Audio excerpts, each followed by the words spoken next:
रातिर अंधार गेटसेमानीर उद्यान को ग्रास कला। जीसु एकाकी प्रार्थना करने चलीगले।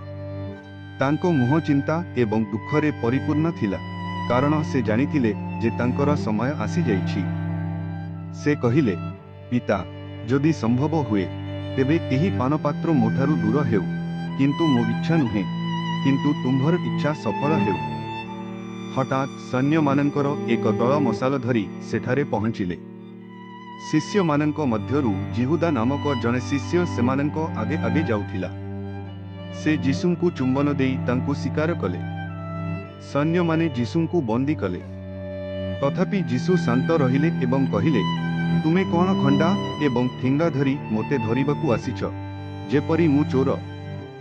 जीसुंकु जिहुदी मुख्य याजक एवं नेता मानक सम्मुखरे अणा जाए। से मिथ्या साक्षींकु डाकिले, किंतु किछि प्रमाण करि पारिले नाही। तापरे सेमाने जीसुंकु पिलातंक पाखकु नेइ गले। लोकसमूह चित्कार कले, ताहांकु क्रूसबिद्ध कर। पिलात तांको हाथ धोई कहिले, मु एही धार्मिक व्यक्तिंक रक्तपात पई दोषी नुहे। पिलात जीसुंकु कोरडा मारिबा पई आदेश देले। तापरे सैनिक माने तांको उपरे कंटार मुकुट पिंधाई तांकु अपमानित कले। तांकु भारी क्रस बहन करिबाकु बाध्य करा जायथिला एवं तांकु कालभरींकु निया जायथिला।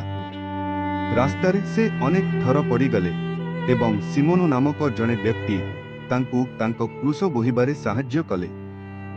जेतेबेले सेमाने कालभरीरे पहुंचिले, सेमाने जीसुंकु क्रूसरे बसाइले एवं क्रूसरे कंटा मारिले। तांकु दुई जन अपराधींक मध्यरे फांसी दिया जाइथिला।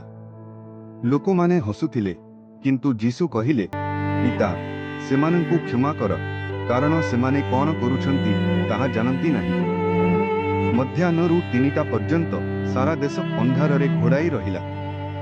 जीसु उच्च स्वरे डाकी कहिले, पिता, मु मोर आत्मा तुम हातरे समर्पण करुछि।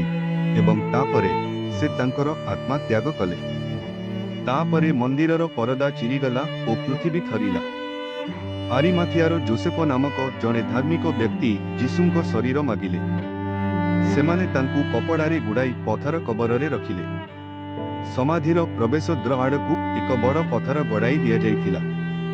सैनिक मानंकु जगिबा पई नियोजित करा जाइथिला। सबु किछि शांत होइगला। किंतु कहानीटी एठारे शेष हुए नाही। जीवन पई एबे भी आशा अछि।